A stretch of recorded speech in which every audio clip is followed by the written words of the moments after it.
What's up, fellas? This is NBA Doughboy. I'm coming to you with another video talking about Tim Legler and his quote that James Harden is a better scorer than Kobe Bryant.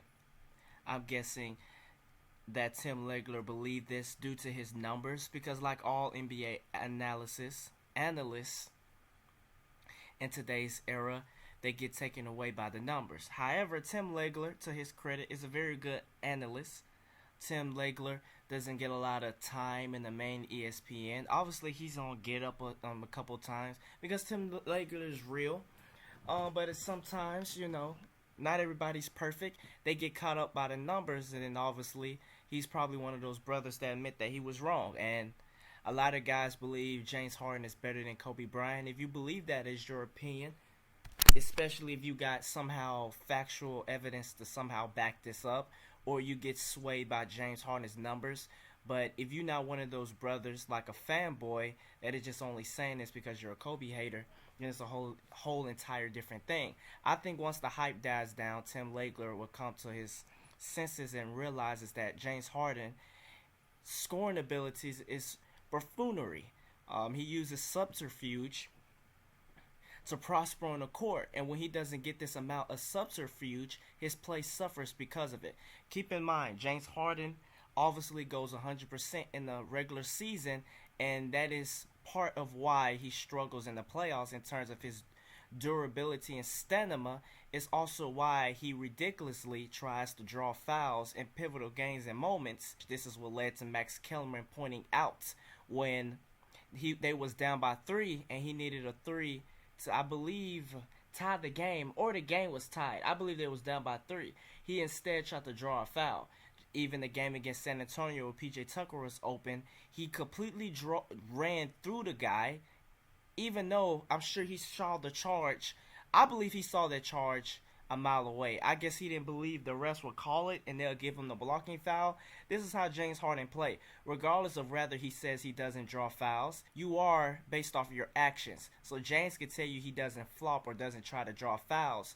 But under pressure, when it matters the most, or when you're not comfortable rather, then your actions will determine who you really are. That is what a true name and title is. A lot of guys give guys these titles, these self-proclaimed titles. They truly deserve titles based off their actions. He uses subterfuge. His game is buffoonery. So they're going to talk about it, and I'm going to provide feedback. Conversation we were going to have, and we can still have it, about James Harden, is about his scoring capacity and the comparison to Jordan. Now, I'm going to let you and that is absolutely ridiculous. I tell people this all the time. If you add physicality into the context of today's era, it would not be fair. Guys will say that you're hating. It's even now that guys saying that hand checking wasn't really as big as it is. I tell people this all the time. People don't hand check. People don't play physical. But you got teams that's able to hold guys below 100 points. So imagine hand checking and being physical. You get what I'm saying? And the reason I add context this to James Harden is because, like I said, James Harden does not trust in his handles. James Harden does not trust in his shot creator ability in the playoffs because he is tired. So he pushes off a lot. Even when Steph Curry was guarding him in those Western Conference Finals. When Steph Curry, an underrated defender, but still a lot weaker in terms of body mass and strength compared to James Harden. But James Harden still had to push off a lot and draw fouls on Steph Curry because James Harden wears himself down with his style of play, and he does not trust in those handles enough to create a shot because, like I said, subterfuge is the reason why he's unguardable. When he's deceitful in terms of how he draws fouls and the rest is tight with him and other defenders, then he's unstoppable. Well, when you allow physicality, then he breaks down. This is what I believe. So imagine the type of physicality that Kobe and Michael had to play through applied to James Harden. It'd be a totally different story. This is why I can't compare James Harden or a player like him to guys like Kobe and guys like Jordan. Now, there are some players that will still be great in Kobe and Jordan's era. But a guy who struggles on the physicality to the point where he gives you disappointing games, even in closeout games. Keep in mind, this isn't a disappointing game one or disappointing game where it's a game that he could get up 3-1, but he blows the game and the series is tied. No, this is a game where he could get sent home. Like, it's plenty of closeout games that he had when he could get sent home, and he just blow those games due to the physicality and getting worn down. But I do think the 11 for 38 and the 24 free throws. Yeah. And don't forget his partner in crime, Beavis and Butthead, Russell Westbrook, who was 7 of 30. James being Beavis and Russell Westbrook being Butthead. Makes it an interesting night to have this conversation. The floor is yours. Right, so the conversation first began. We were going to make this comparison because that was what was said the other day about him, the greatest natural scorer since Michael Jordan. I say I agree with it, okay? But, you know, some late game stuff tonight, definitely questionable. But just in terms of that conversation, you know, why is this guy so hard to defend? And he said natural scorer. His game is extremely limited. He got two things on the court. He got a straight line drive, he added the floater, and he got a step back three. The foul calling is what makes him unguardable. Once that's out the picture, he has to work extremely hard on his limited game.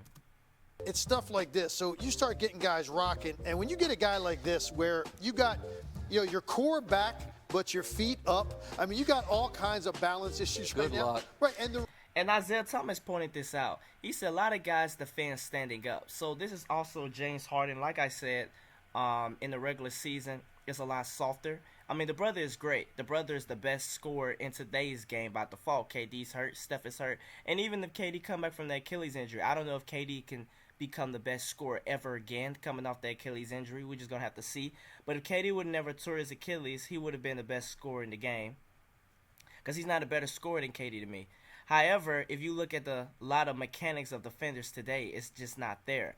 But it's also not their fault. It's also the NBA's fault because they breaking down defense. It is what it is. The reason is because you have to stay somewhat forward because you know what he wants to do typically is drive you in. And keep in mind, San Antonio Spurs defense has been horrible this season. Here and separate for that step back three. But what makes him so special is when he reads that you're too far forward and your weight is off, he's going to turn the corner right here. And Scott, you know, he doesn't need a lot of space, but this is what makes him so special. You've got an entire back line of your defense just staring at him, and they still can't get there. Clyde Drexler said what makes Jordan hard to guard is the man doesn't have two go-to moves. He said it is hard to get a steal on Michael Jordan because he said most guys have 2 or 3 go-to moves. He said Jordan has about 6 or 7. This man has 2 go-to moves. In time, because he's quick enough, strong enough to get there and finish. And when you know he wants to take 12 to 15 step-back threes a game, how are you supposed to stop that? And you want to know what a difference Russell Westbrook makes to your team in terms of a scorer like Harden? We didn't see James Harden run this fast when Chris Paul was playing with him. I'm sorry, we just didn't.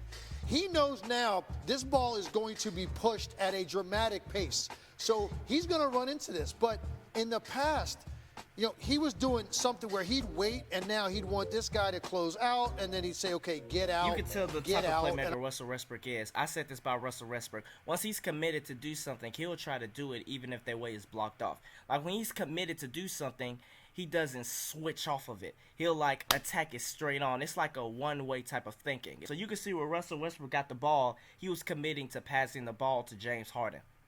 Let's go ahead and operate one-on-one in this area of the floor. This is a catch-and-shoot three, and this is what makes a guy like this so special. So why do you say he's in a category?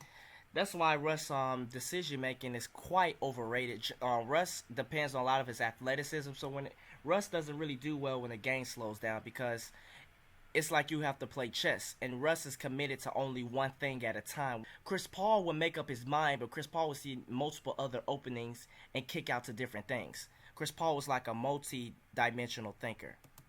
Category is the best scorer since Jordan. It's because of all of the different ways he does it. Nobody can put the ball in a basket and control a game that way, the way Jordan could. Kobe maybe in that class a little bit. I think Harden's even on a different level than that. Let me rewind what this brother just said. He does it. Nobody can put the ball in a basket and control a game that way, the way Jordan could. Kobe maybe in that class a little bit. I think Harden's even on a different level than that. He said control the game with his scoring. Okay. Agree. And yet, what's fascinating about him is you can have that conversation acknowledging. Harden is able to control the game with his scoring, like change the pace of the game. This is why a lot of people can't watch Harden's game. It's because when the refs start calling this foul, they call James Harden like a smooth jazz player. I remember they were saying this about 2 years ago. The game slows completely down. It's like slow motion. It's like he gets into a slow motion type thing, and the pace of the game is broken. It's like you know how the game is beautiful. It has a certain pace to it, whether it's fast or mid-tempo. When James gets to drawing fouls, it's like the game goes in slow motion. That's why it's such a kind of like an ugly style to watch. That's the pace James Harden is very comfortable in.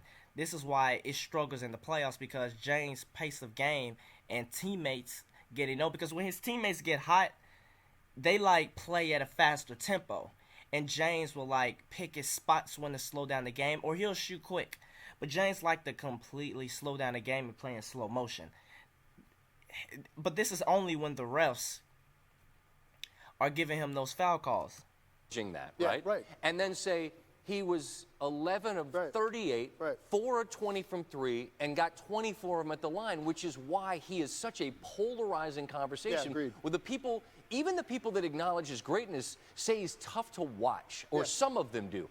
He said even the people that acknowledge his greatness. So basically, this is what Harden pretty much fans would particularly say, that when Harden doing this greatness in terms of Nick Wright or a guy. And I told you about Nick Wright. He's a LeBron media mistress. He's only been hired to talk good about LeBron. That's why his context on LeBron is 100%, but his context on every other player is not great.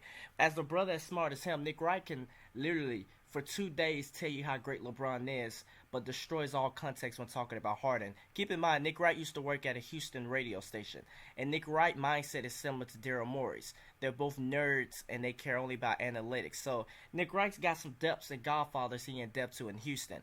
However, guys will say, well, Harden doing is greatness. Harden is very great. He's, like I said, the best offensive player in the NBA. He's going to be an MVP because the criteria of an MVP is score a bunch of points, win a bunch of games. This is what Houston is going to do. I don't know if he's going to win it, but he's in contention for MVP. Best player in the league? No, he is not that. However, best scorer in this generation? He is not that either. I think Steph is a greater scorer in terms of impact, and I think KD is a better scorer. He's more diverse, and you can take James off his game a lot easier. You can take KD off his game. What do you make of that part of the Harden? And in terms of a reliable scorer, he's not even better than LeBron in terms of reliable scorer. James Harden is a better scorer probably than LeBron, but he's not a more reliable scorer than LeBron. LeBron is a lot more efficient, a lot more efficient, and a lot more reliable. James Harden, like I said, the foul drawing is a glue to his game. Conversation. Do you at least get it? Yeah, totally. I'll be honest with you. It's a tough watch for me a lot of nights. As a guy that likes to see ball movement and cutting and flow and rhythm to it. James' game destroys that. Right. The way that they play. Other than it's fascinating to see what numbers he's going to put up tonight. Yeah, because that's the only thing he can do. James Harden is the greatest accumulator of points.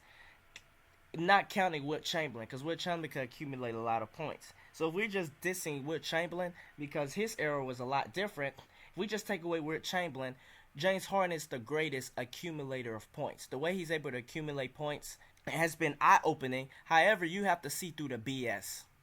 I think the takeaway from tonight was the last 6 minutes of the game, though, where you go, okay, is it going to be some of these late-game situations we're going to run into again in the postseason, and why this team will flame out? Westbrook. Exactly, because that's exactly what would happen.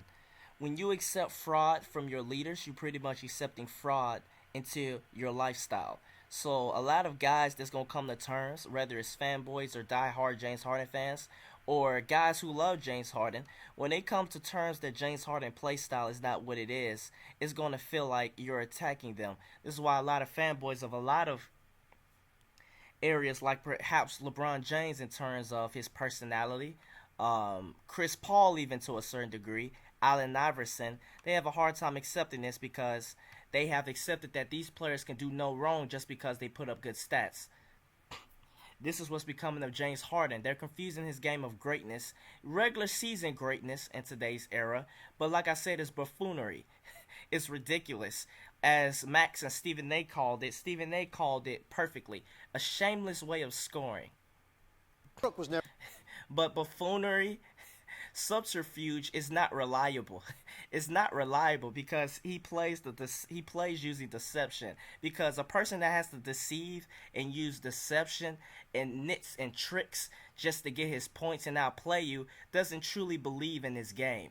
This is why I believe he truly never believed he can beat Golden State. Like I said, your actions determine you. I think the only person on that team that believed they could beat Golden State was Chris Paul. I think nobody else on that team believed they can beat Golden State. And maybe Clint Capella talked a good game. Never a great late-game decision maker in Oklahoma City. And now he's paired up with James Harden. And tonight, you know, those 4 or 5 step-back threes those two guys take with a 10, 15-point lead in the fourth quarter allowed San Antonio back in the game. So, to me, that was the takeaway from tonight. No matter what the numbers look like or how gaudy or how eye-popping it can be at times to look at that box score, it's what will it be when you have to get it. This is why that factors into greatest scoring. You guys are just taking numbers. Jerry Stackhouse put up a bunch of numbers. You can't just look at the points. You got to look at what does it do, because great and best is able to impose their will under physicality. I'm not saying you're going to shoot 50 or 48% on the greatest defense of the NBA, because that's just not going to happen.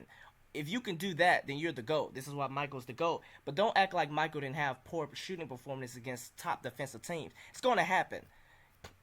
You're going to shoot poorly, or you're going to not shoot how you shot in the regular season against high defensive teams. But it's how you're able to impose your offensive will to create wins for yourself. I think James Harden just don't know how to win. I don't know if he knows how to combine his performances into a winning effort consistently for a long period of time under physicality in the playoffs against championship teams. Like, they can't fool me. They can't fool me. It's great numbers. He's the best scorer in the game. He might win MVP. In a playoff series when it's 2-2 and these big moments come, because we know what that has looked like the last few years. I think everything that Harden was on display tonight. I always say genius because he's an offense. That's the one I was thinking of. The one that puts up a lot of points. That's the king of China now. Stephon Marbury. That's a genius. The talent, the strength, the ability. 4 of 20, 24 free throws, and then late, is he going to get the foul call or didn't he? And he didn't in the end, and that lets the people that hate him rejoice, and the people that love him can both right. You know, both sides. That's what I'm saying.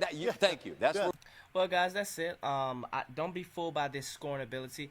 If James Harden is able to win a ring, then he enters the realm of a Kobe. However, in my opinion, I'm still going to hold physicality towards the heart. Well, that's it. If you like this video, make sure you like, share, and subscribe. Support the channel, and that is it.